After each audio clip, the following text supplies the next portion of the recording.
Yes, I was out the other week, and you already heard about that. No, yeah, it's 100% true, 100% true. Yeah, I couldn't believe it either.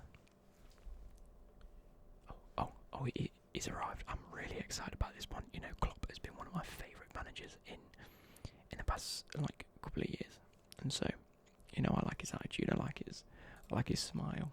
I just like his overall demeanour. So I'm so happy for him to have agreed this deal, and I'm actually really looking forward to the players that I'm bringing forward to. Yeah. Yeah, so if you go out and grab him, as you've done, you never know, they might remember you more than me. You need to make that impression. Okay. Perfect. Okay.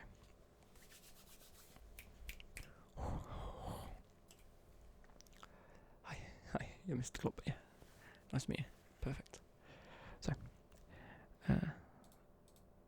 how are things? Nice, yeah. Excited about the league? Brilliant, yeah. Okay, well, yeah. Okay, well, I've I've picked out a few players that I think it suit your team quite well. I'm a big fan. Can I just say? Yeah. Yeah. Okay. Well, let's try and make this as professional as possible, shall we? So I've looked at your team. There's not many areas to really improve upon from what you and Pep have really done for the Premier League. Has shown that squad depth is really the way to go. When you've had an injury or you've had a few slip-ups or you've had a player suspended, you've always got that one replacement that can replace them quite well. What I found with the Man City style is there's a specific player to that position. And while that may be true for a few areas of your team, I think there's quite a lot more versatility there. You've seen with Pep, they've had a few defensive worries, and they've had to play Fernandinho, who is more suited to that CDM role.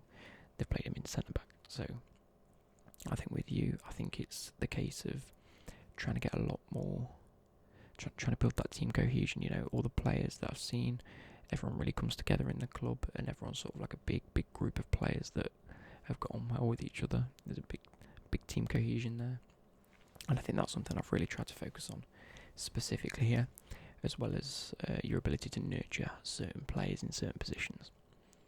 So I really do think that the players that I've picked will fit your system, but also, they can play that high tempo, they can play the fast sort of attacking style of play, whilst also being very disciplined and fit.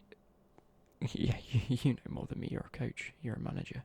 You know how to, deal with your players day in, day out. I'm just the person that brings them to your attention, if it were. So, getting into it. I picked out 2 positions. However, I have got 3 players. Yeah. Okay, yeah. So, what we noticed is over the past couple of seasons, you've really rebuilt very, very well. Right wing Salah, left wing Mane, up top Firmino. Origi's there if needs be. You've got the likes of Shaqiri that could play either wings. Yeah. I don't want to touch that. That seems like a system that's been working more than well over the past season and a half. In the Champions League, like I say, when I saw Firmino not available and I saw Origi have to come on, I was a bit. And then, lo and behold, he outperformed specifically my expectations. So I don't want to deal with that. You've obviously got the correct plays on your hands there. In the midfield, a bit of a different story. You can see players that want to get forward. The likes of the Lallanas, the Naby Keitas, the Wijnaldums. They're happy to play that more attacking midfielder role, whether that is to sit deep and push forward as the game progresses. At the same time, I can see, you've got your defensive players in the likes of Fabinho and Henderson. I think a bit more squad depth there, and that will be something that will really solidify the place. Similar to that, left back you've got Robertson, brilliant. Right back you've got Trent Alexander-Arnold, brilliant. Centre back wise, it's a bit of an issue for me. Joe Gomez, like him, completely rate him. However, at that centre back role specifically, he is good, but he does like to come out wide a lot more often than not. So maybe he's a backup for right back. Yeah. Okay, yeah. So I can see that he is a great replacement at right back, and I just think he's a very, very good versatile player. You know, Virgil van Dijk, enough's been said about him in the papers, in the news, in the press. He's just one of the world's best. You know, you picked him up, and I don't know. For me, specifically, I think he sort of came out of nowhere. I know my friends are fans of Southampton, and they always said that he was very good. You just helped him realise that potential, being at a much bigger club. Okay, I just think that there needs to be that one solid partner for Virgil at centre-back. You know, someone that Virgil's your main man, but goes a little bit more under the radar. It's just a great centre-back. Yeah, and yeah, like I said, we need a person. Obviously, I like Joel Matip. I think he's a class act. I think he's playing that role right now. But there was ever a time where Van Dijk was just completely out, and you were left to play Lovren and Matip. I think that creates a major weak link in the squad. Okay, so specifically, I think that Marquinhos from PSG would be a very, very good option. Now, I know with Liverpool you spent a little bit of money over the past couple of seasons, so this player is the only one over the likes of 30 million that I think could be a very, very good option. You know, he's tall, he's a very demanding centre-back, he can command his area very well. He's so athletic, tall. I think he'd be a class partner with Virgil, if I'm being totally honest with you. Like I said, very, very versatile. You've got the likes of Fabinho that can play CDM, but can also drop back into that centre-back spot. I think Marquinhos is the opposite. I think he's a great starting centre-back, and at times, if you really need him, he can play CDM. We've seen it on occasion for PSG. So I just think that will be a very, very good option just for you to look at.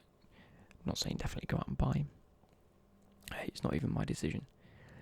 I think if it came to it and you needed to play three at the back, say, I don't know, Robertson's out and then Trent Alexander-Arnold gets injured during a game and you think, I haven't got too many options, what do I do? Marquinhos would be brilliant at one of the wide centre-back options. Push him out to the right, Matip on the left, have Virgil in the middle commanding the area. I think it'd make a great sort of versatility, sort of utility option for the club, as well as just being an outright class player as well. You know, you've seen his progression in PSG if you've been keeping up with it over the past couple of seasons.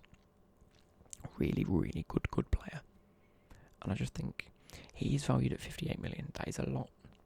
However, given that he's coming to Liverpool, PSG have been known at times to let players leave on a much lesser fee than what they're typically valued at. I don't know, like I said, yeah, it's up to you. I'm not the person that barters with clubs. I'm not the person that says, you know, only get him for a maximum of this amount of money. You know, you'd have to go back and talk to whoever it is that deals with most of the transfers. Yeah, I mean, specifically, like I said at the start, I want to sort of aid that sort of team cohesion, sort of ability. You know, you've got a lot of English, that's British talent coming through, with the likes of Alexander-Arnold, Robertson being Scottish. I know he's not English, but British nonetheless. Lallana's in there. And I think Marquinhos fits this brilliantly because he's Brazilian. You know, you've got the likes of Firmino, you've got the likes of Fabinho in there. And I think he just sort of fits that sort of dynamic of adding to something that's already there. And he's not going to struggle when he comes to the club. Let's put it that way. I don't think he will struggle fitting in with people. I don't think he'll struggle really getting involved with the players or the lifestyle of the club. Okay, it's similar to this. I do think, like I said, I think there's an ability in centre midfield to really add a bit of versatility. You know, you've got your CDMs in the likes of Henderson and Fabinho, and you've got your attacking centre mids. Whether they play centre mid, it can still differ from the fact that they want to play more attacking. In the likes of Naby Keita, I've just recently watched the match he played against Red Bull Salzburg, and we did find that Naby Keita liked to run forward a lot more. Okay, so I've picked out two players that are very similar, and one player that's a bit different, but one that is. I'm just getting into it. So I'm gonna do Haidara. I assume you may have clocked onto him a little bit when you were at Dortmund. So yeah, he does play for RB Leipzig. Yeah, only 21 years of age still a very, very young talent to come through. Similarly to Marquinhos, he is Brazilian, would fit that sort of core aspect of the club. Yeah, fits into that same core of players, the Firmino and the Fabinho. I think it work well. He's a very up and coming centre midfielder. Bags of ability, bags of potential. I think he's a bit more of a canvas player. Bring him in. I can let you. You can let you do anything that you want with him. Whether you want him to play a bit more defensive, whether you want him as a pivot point in the middle of the pitch, or whether you want him to play as more of an attacking midfielder. I think he's got it all.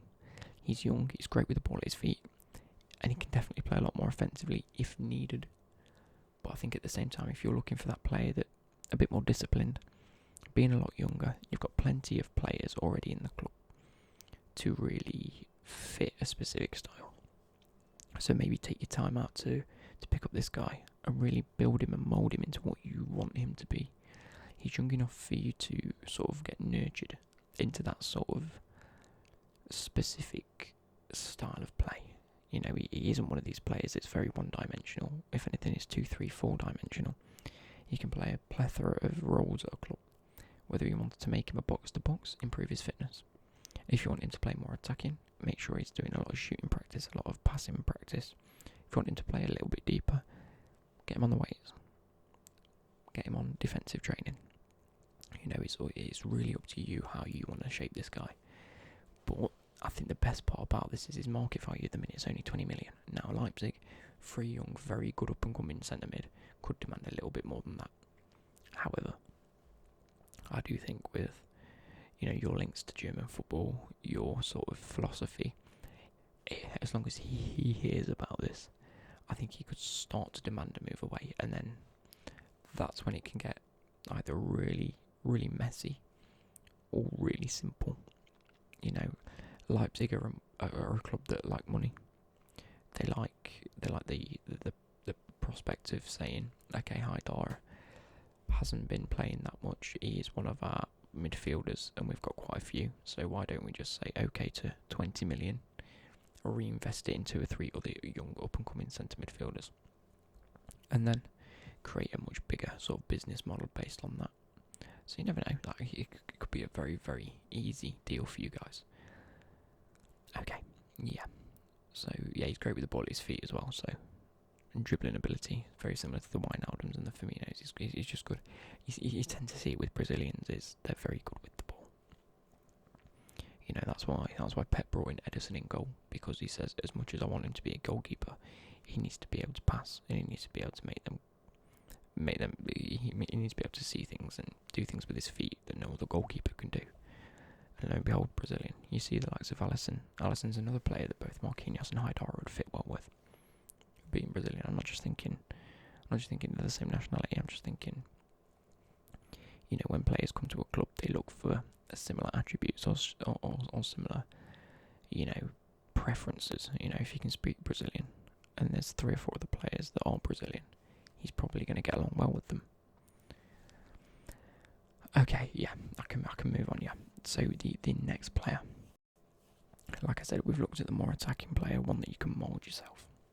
This one is definitely set in his ways, and I'm saying that on purpose because he is a very, very great defensive player. With Henderson getting a lot older, he is club captain. That's not to say anything. If you do want to play 2 specific CDMs, and Henderson's out, or Fabinho gets injured, or both of them get injured, I think between Wijnaldum and Keita, it's not really that much of a job there, and it can be a little bit tough. Sandro Tonali, 19 years of age, absolute massive potential. Clubs have been picking him up left, right and centre, adding them to any sort of list. They've been sending scouts out. I mean, we've had our scout watching him for the past sort of year and a half, and I can guarantee you now he will be one of the best in the next 2 to 3 years. By the time he hits 22, 23, you're going to be seeing his name more than Sterling, more than Salah. And it's just going to be one of those, very similar to Kante, breaks on the scene. Except you've seen this before he even arrives at Leicester. Imagine that you see Sandro Tonali before he even arrives at Leicester. I'm not saying he's arriving at Leicester, but imagine the Kante scenario, Everyone's like, wow, this CDM is amazing. Everyone knew he was amazing back in French football when he was playing in France. He only got moved over to Leicester, and he was just this great up-and-coming, amazing player that transferred to Chelsea, got into the team of the year. Won these awards. Won the Premier League twice for 2 different clubs. Before Tonali goes to another club, why don't you pick him up? It could be everyone saying, wow, Tonali, what a great player for Liverpool. But no one really thinks of when he was playing in the Italian league. Yeah. So, like I said, similar to that Haidara, he could be nurtured under your style of play. Do what you want with him. He's a lot more defensive, I will admit. He is more of I like to stay back, look at the pitch, make a tackle. Athletic ability, fitness-wise, and stamina-wise is off the charts. Like I say, he's like a Kante. For Leicester, Ndidi this season has been playing like Kante played for them. I just think he's a great purchase. So his value at the minute, 27 million, which is a lot higher than Haidara's, considering he's a lot younger. But it just goes to prove how much potential people are seeing in this guy. Both scouts and club managers alike, people in the Serie A have been saying, wow, he's been a very good player this season. Yeah. Well, 27 million is a lot. I do agree with that. But what I'm thinking is, he's 19 years old. No club's going to go say, look, he's 19 years old, I'm paying 30 million for him. They might go, look, you're looking at 30 million for a 19-year-old, are you stupid? You're never going to sell him. And they might go, okay, no worries, how about 25? And you're going to go, yep, brilliant. It's 2 million under his evaluation. Yet it's got this massive potential. Opposingly, you may bid 30 million and they go, look at all these other clubs. We've had bids of, 40, 50 million, and you go, okay, what clubs are after him? Can you just see the type of clubs he's demanding? We don't know any of that because we don't represent Tonali. We're not a player agency or a scouting agency, and so that's up to you guys specifically. I'm just here to give you the types of players that you're after, or we deem that you probably need. Okay, well I'm glad that you can agree on some of these points. Yeah. So good question. So the player that I think could probably suit you the best, and that you'd need probably more than anyone else, oddly enough, is Marquinhos. You've got the likes of Joe Gomez coming through, and Van Dijk is doing a brilliant job of nurturing him and bringing him up into that sort of, moulding him into the player that he wants to become. However, that we know at the end of last season, start of this season, a little bit injury prone, a little bit hit and miss at times. Matip has been doing a fantastic job, and I'm not saying that Matip's not a brilliant player. Okay, he's a fantastic, excellent player.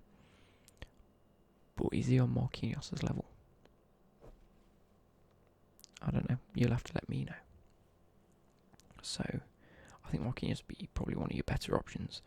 Similar to that, I'd probably then go Haidara, if I'm being totally honest. He's quite a blank canvas of a player. He can play attackingly, defensively. If you need him to, he can play across the pitch, not up and down the pitch. Saying that, he can play up and down the pitch as a box-to-box midfielder. If he's one of those where you might pick him up and say, right, what can you do? And he'll go, I'll do anything, boss. And then you go, okay, do this, and he'll do it. I say, okay, try doing this, and as far as we're aware, he'll probably do it. As long as you're there and you can nurture him and really mould him into a good player that wins trophies, I think he's gonna be happy to play for you if you're happy to play with him. If it's sort of one of them sort of deals. So I hope you've enjoyed this meeting. and I'll try to see you later. Good.